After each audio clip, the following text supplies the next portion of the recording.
Hello and welcome to Unleashed, the show that explores how to thrive as an independent professional.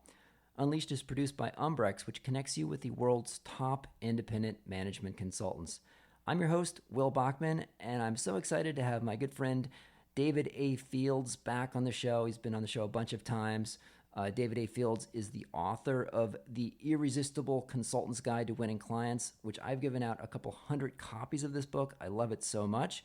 Also, he blogs every week at davidafields.com. I definitely recommend signing up for his weekly newsletter.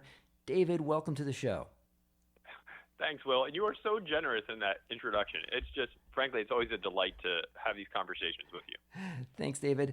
So this week we have something different. We have a question from a listener. Let's play that question. Hi, Will. This is Caroline Taich of Kirtland Consulting. I would like to know what the best practices are for ending an engagement. I'm about ready to wrap up a 2-year engagement with a handful of influential leaders in my target market. And I'm wondering things like, what is the best way to package up the content from our 2 years of work together? But also, what are the best practices for requesting recommendations or referrals from my client for future work? And also, what are the tips on how to maintain the relationship with this group over time? Thanks very much. Okay, David, let's dive into that. So, yeah, that's a big question, a lot in there. There is a lot. So, I mean, every project has an end. So let's talk it through. That first piece, let me take a shot at it, and then you react. So, packaging up the content. There's so many different ways of doing that. It really depends, and it varies a lot depending on the project. One best practice that I've seen that Jay Martin does a great job at is, at the end of a project, he will create one folder with all of the files in that one folder. And then he creates an Excel sheet that lays out with different columns, the file name, the type of the file, who was it delivered to, what was the date it was delivered on, and just like a 10 or 20 word summary of what that file contains. And then you have all of the files in that folder with that nice index, which is one really nice step at the end of a project. And then he'll either share that as let's say a Dropbox folder, or put it on a USB and share it, or put it on box.net, however the client wants. So that's one nice way to hand over materials. David, what are other things that you've seen in terms of handing over materials at the end? Well, so what you just described is excellent. I think that's a great practice. As you said, every project is different, right? And every consultant handles this differently. One of the things that I certainly encourage folks to do, and I like to do, is keep in mind that in most cases, when you leave, hopefully the project doesn't end, meaning your work doesn't finish, which means it's helpful to hand over your materials in a format or in a form, or give them some opportunity to continue to communicate whatever the findings are. Because sometimes we communicate just our findings to our client, and it's the story we want to tell. But we also need to equip them with the story to continue to communicate outwards. So what's the short version? What's the version they can use? Or what's the index card that will allow them to keep this thing alive and keep the key points and communicate it to their board or their employees or whomever. And I found that to be really helpful at the end of a project in that kind of transfer. Yeah. Now, the following two tips I learned from you, David. So one of them, I think I either read it in your book or we've discussed it before, is if it's something that maybe you did it within one business unit, see if you can create a discussion document or presentation that your immediate internal executive you worked with could then present it to another part of the company. That helps highlight, raise that person's visibility, and it also helps kind of spread news of your work across the company. And if it's something that can be sanitized, you could also even go even further and prepare a presentation for that person to give at a conference, maybe even do the legwork to get them invited to speak at a conference. Helps raise your own client's visibility. And it's even better for us as consultants if we have a client presenting the work and then crediting us as being involved. than us presenting it ourselves. So those are a couple of ideas I've learned from you. Yeah, so I totally agree. Apparently, they came from me, so I agree with those. I mean, so part of the question, it brings up, what did you do throughout the project? The easiest way to end a project well is to use good project hygiene, if you will, across the entire project. I mean, this is a 2-year engagement, so I'm assuming that the consultant did a good job getting testimonials throughout the engagement, asking for introductions throughout the engagement. It sounds like this was an opportunity to meet a lot of people, and that should always be baked into a project, and also to capture concrete results. So if all of that is happening throughout the project, then at the end of the project, and there are some things I think that are good practices for closing, but it's all much easier because you've been collecting that kind of material, the kind of material you could use for a case study, for instance, or do a joint presentation on. All of that's already been built along the way. Yeah. Another nice thing is to give some kind of gift at the end, and you don't want to make it like a too expensive a gift so the person feels awkward.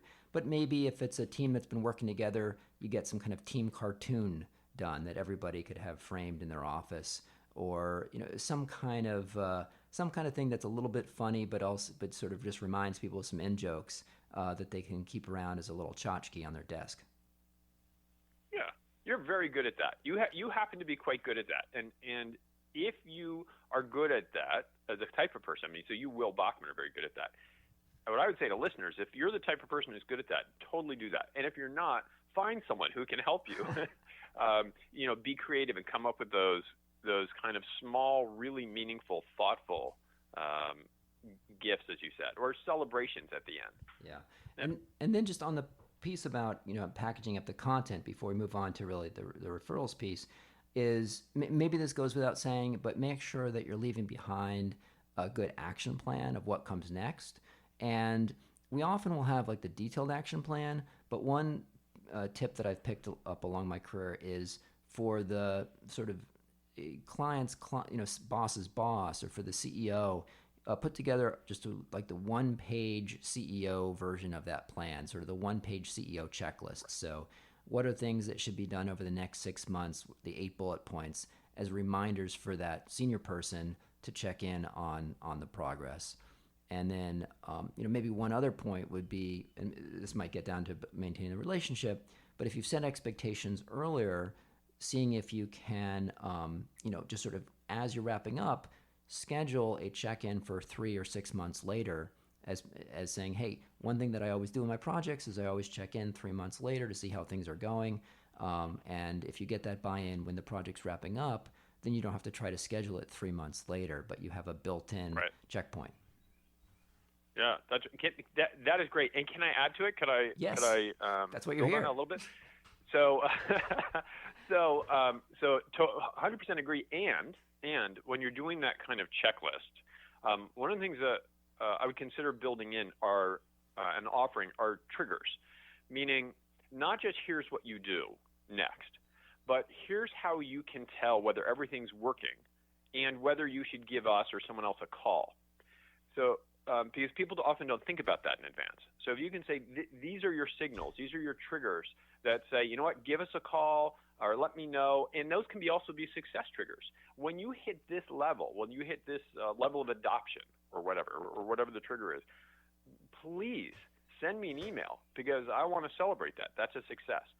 So not just action. So that's part one. And then the other thing you said, I agree. So I think, again, standard kind of hygiene is with the key people on the project. You should be scheduling your follow-up calls that are not necessarily project related. So it can sound like, Will, this has been fun and great and all that kind of normal stuff. I'm going to want to just keep in touch with you, and I'd love to just follow up, even totally separate from the project, in October. Are you up for having a call then? And you'll say yes, and then we just get it right on the calendar. So you can start your regular scheduled cadence of calls that you want to have with anybody who's in your network core, right there. Yeah, I like your suggestion there of making it not necessarily just about the project, because maybe the project will be just done or it's not really relevant to check in on it, and making it more about, hey, I always like to just check in on see how people are doing and what's new and what's happening. And we talked about that and when you shared tips on how to make outbound calls in, I think, episode 170 or 172. So if you're doing it right there in person as the project's ending, it's probably a little easier to get them to say yes. Yeah, exactly. And most people will say yes anyway. Yeah. Actually, but yeah, absolutely. It's just good habit. You're starting it, right there, and it'll make it so much easier than if you come back a year later and then try to create a cadence. So while they'll be amenable, I think either way, I think it's easier for us as consultants to start the good habits from the beginning as opposed to the middle. So this next one, you're really a master at this one. So recommendations and referrals. What are your tips on the best practices to request recommendations or referrals from clients that you've been working with? And let's assume that they've been happy with the work. Okay, so that's good. We're going to assume they're happy with the work. I'm hopeful that you've been getting testimonials throughout.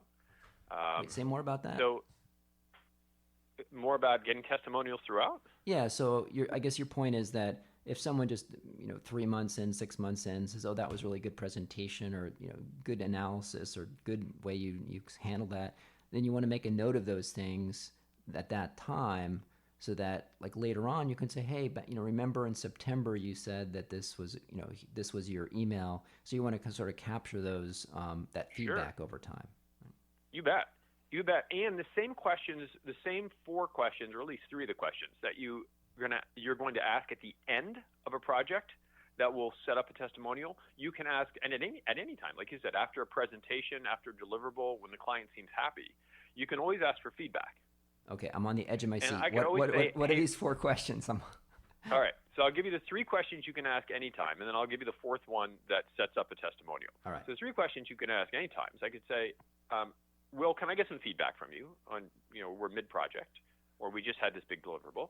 You're going to agree. I might ask if I can record it just so it's easier for me to focus on you, which you'll generally agree to. So, and then it's straight feedback. What went well about this? What you can at the end you're going to say what went well about the project, but here you're going to say what went well about this deliverable, or what's gone well so far. What would you have liked to have seen that you didn't see? Okay, which is not stuff you're going to necessarily include in your testimonial, but is actually helpful for you, right? And is important to learn. And then the third question is, what was of the absolute most value? The order of those is important.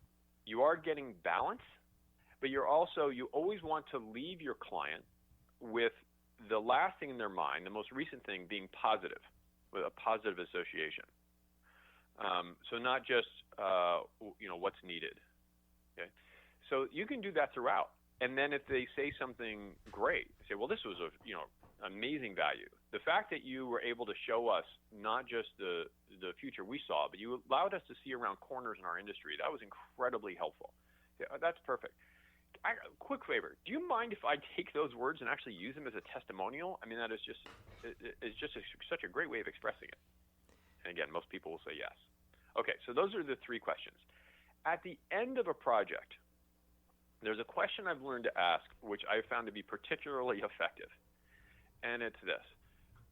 Will, if you were talking to a colleague that was thinking about using us for a project like this, but was kind of on the fence, what would you tell them and why? And that question yields incredible testimonial content. Okay, so let's say that one again. So let me see if I can repeat it. If you were talking to a friend of yours and they were on the fence about using us, what would you say? Yeah, and why? And why? Okay. So if you were talking to a client, the reason you need to do the and why is because sometimes people will give a flip response at first. They'll say, "Well, just use them. Uh-huh. It's a great ROI." So you need to say and why. Mm-hmm. Okay, so let me review these. So see if I got them. So question number 1 is what went well about this recent presentation, or at the end you can say what went well about the project. Number 2, what would you have liked to see more of? And number 3 is what was the absolutely most valuable thing about the recent presentation or about the whole project? And then the 4th question is, if you were talking to a client of mine who is on the fence about whether to use my services or not, what would you tell them and why? Yeah, or a prospect if they're not currently a client. Yeah. But yeah, exactly. Okay.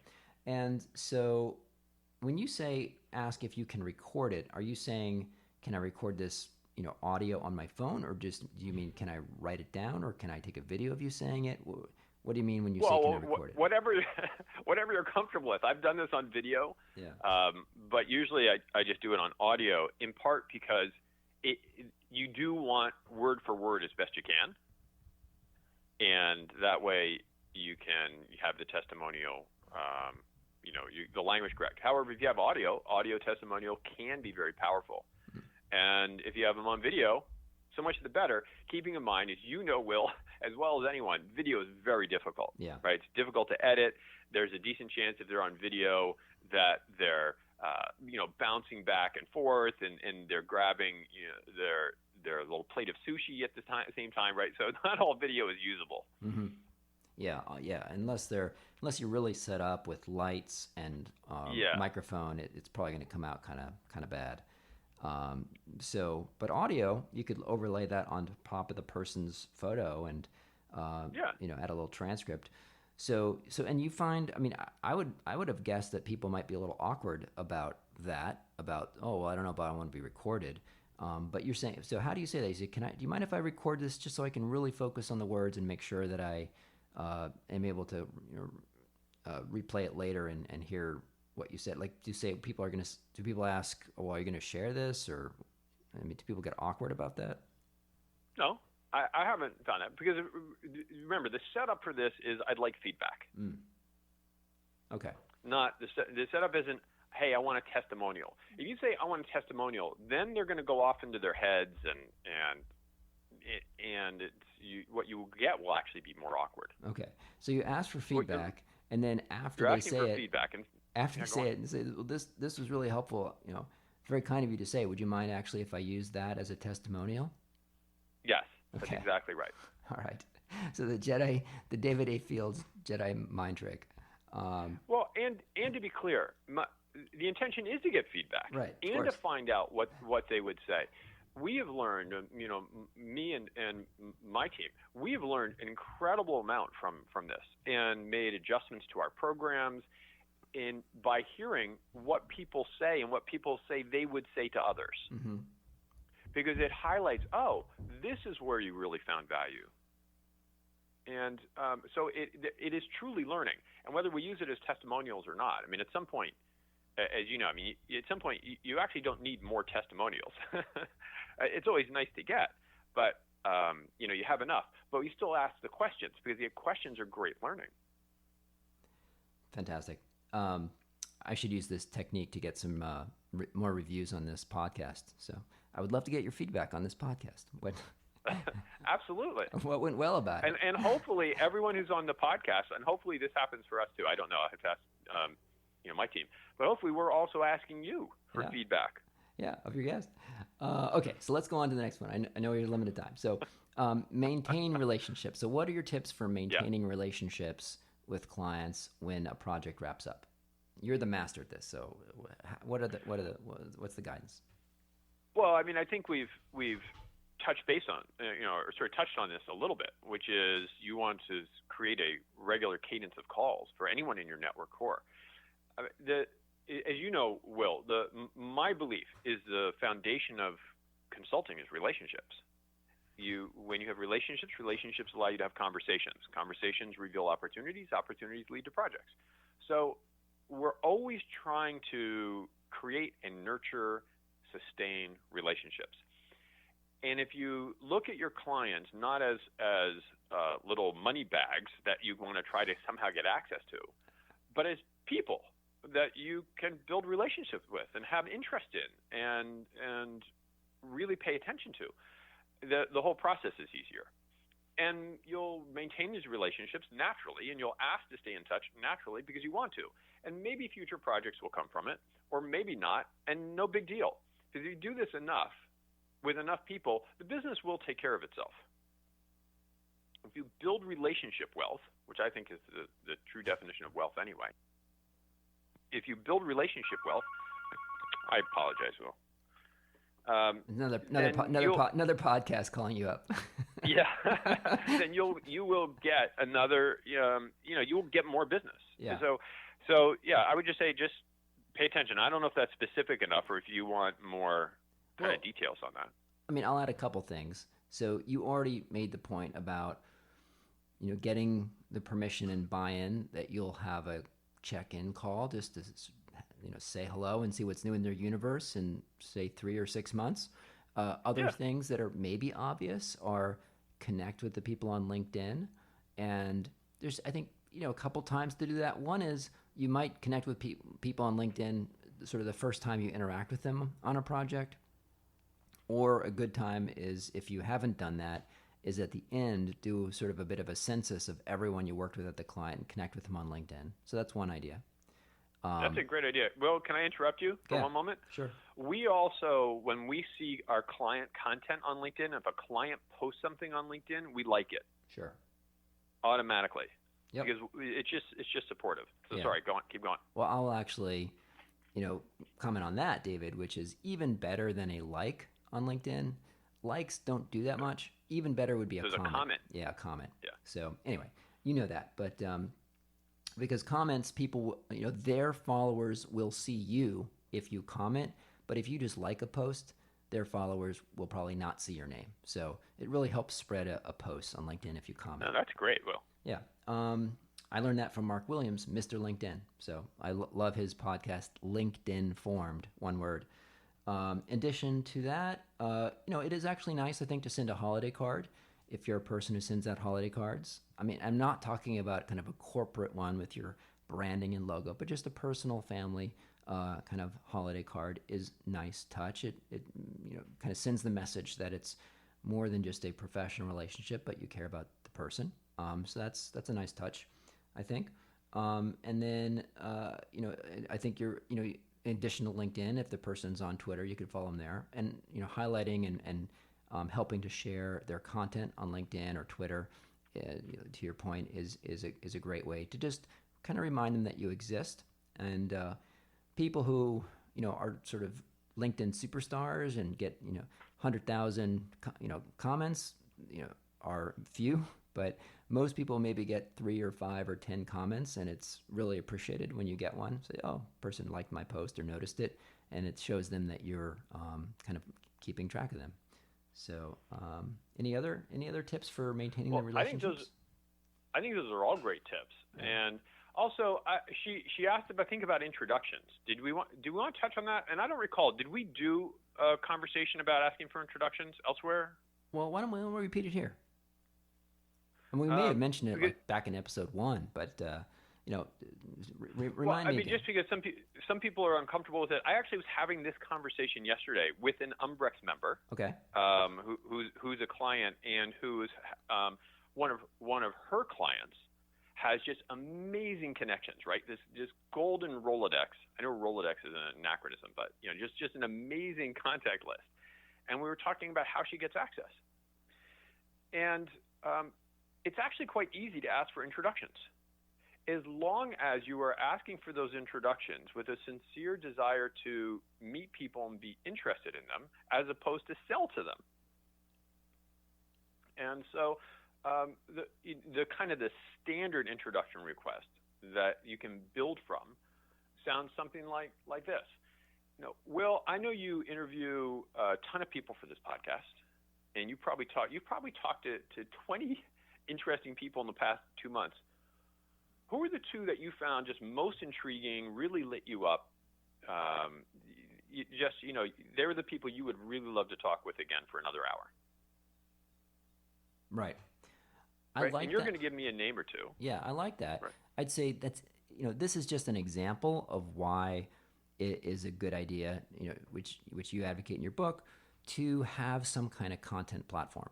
Because I find actually what you're suggesting, just sort of, introduction just because the person is interesting. Obviously it works for your clients, but I think it's much easier and lower friction if you say, hey, I see that you're connected to this CEO. I would love to interview that person on my show, or I'd love to interview that person absolutely for right. my blog. So I'd love to, have that person on my YouTube channel, or I'd love to, interview that person and then, do a webinar or something. So if you have some kind of content platform, then there's like a reason or an excuse for it. Yeah, you're so right. As opposed to, if someone just said, okay, well, I'd like to talk to interesting people, I might say, well, they're kind of busy. But if you're offering something to them, like, well, I'll help spread their message by having them on my show, then, there's a more reason for the person to make the intro. Yeah, I mean, I'll sort of gently push back and say my experience has been most folks, again, as long as it's clear you're not selling. Yeah. And presumably you are also an interesting person, right? You are a smart, interesting consultant. You're savvy and wise, and your client likes you. And so most people are actually fairly willing to make introductions, and under that circumstance, because it's an opportunity to create value in a couple of different directions. And that said, I totally agree with you. If you have some sort of platform that makes it a natural reason or excuse to get that introduction, that's golden. That makes it so much easier. Yeah. Or, and I'm actually glad we disagree slightly on this. And, this show is not being about unanimous. I mean, clearly it works for your clients, the people you counsel. So it must work. I would just find it a little awkward, and it just personally, if someone said to me, hey, Will, I'd like you to meet so-and-so, they're an interesting person, I think you'd like to chat with them, I would tend to not respond to that. But if it's something like either, hey, they want to have you on their show, okay, I'll probably do that. Or even if there's a request for help. So I'm more respond, if it's something like, hey, I see that you're connected with the CEO in this agriculture industry, and I'm actually I'm doing some research, and I'm trying to understand the impact of the coronavirus on, across the agriculture industry. Would love to speak with that person for 20 minutes. If it's like something specific, then they're going to help me on something specific. Then it's actually, I'm more likely to respond if someone wants my help than if it just, okay, well, here's someone who's interesting. So that's actually really helpful. So that what that points to is what happens after you get the name of the person, which is you actually then, if you bring up two people, you say, well, actually, I know Albert Einstein. I'm like, well, that's impressive. And we'll assume that, for the moment, Albert Einstein's alive. And I say, would you be willing to broker an introduction? And you say, yeah. Right, but there's a little bit of hesitation because you know that just saying, wow, two interesting people talk to each other won't work. That's why I can say, if it would help, I could send you just a couple of lines, make it really easy for you, send you a couple of lines that'll help you do the introduction. And again, in most cases, some cases, people are going to say, no, I don't need it, happy to do it, because they already see the value. But in many cases, they'll say, yeah, that would be actually great. And then you can forward a couple of lines that aren't just saying, talk to David or talk to Will because he's interesting. Yeah, I call that the Texas email intro, which is, hey, John, meet Jane. She's from Texas. You're from Texas. I'll leave it to you to follow up. Yeah, usually something a little bit, hopefully with a little bit more content and depth in Texas, though no offense meant to any Texans. Right. But yes. No, to be clear, the Texas email intro is the one to avoid, right? So, it's not just like, oh, well, you're both from Texas, so you want to meet. No, it's making it specific, making it clear what the request is and why you're making an introduction and making it specific. Yeah. Okay. And then, just one other tip on maintaining relationships, and this one is maybe obvious, but there's nothing like helping someone when they're down. So if, staying in touch with a client, and then, if the client ends up losing their job or leaving a job, if you're the person that helps them think through their search and their next steps and make some intros, even if they don't result in anything, people really remember that. So help people who need a hand, and right now that's a lot of people. So think about helping people who aren't currently in a position of power, but are could use your help. Yeah, amen. I'd like to disagree because you want some more disagreement on here, but you're allowed but amen. All right. That and pay attention, focus, put everything else aside. It's not about you; it's about them. Just listen, pay attention to them. Okay. as you write in your book, right side up thinking. Okay. David, thank you so much for joining today. This was a lot of fun, this conversation on how to think about ending a project. For a few more tips, you could look at the little mini series that we did on the show on client experience. I think it started at episode 128 to 133. A few more tips on how to enhance the client experience, which was a series inspired by David. So, David, thank you so much for joining. And listeners, really do go to davidafields.com and sign up for David's weekly newsletter. It's the first thing I read every Wednesday morning. Thank you, Will. It's always fun.